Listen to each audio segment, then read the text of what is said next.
Replacement of the ratcheting assembly.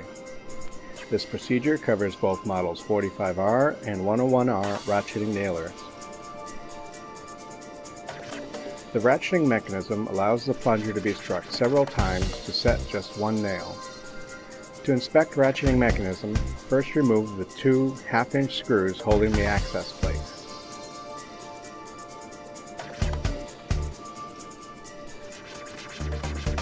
Remove the ratchet access plate.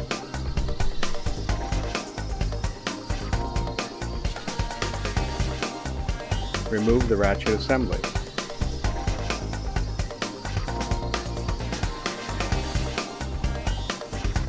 Note the pawl of the ratchet faces the inside of the nailer.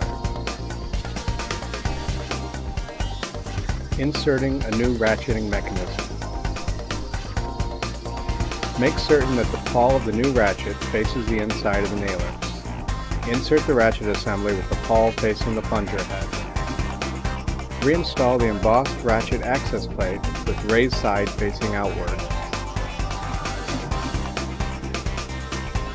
Reinstall the two 1/2-inch screws to secure the access plate.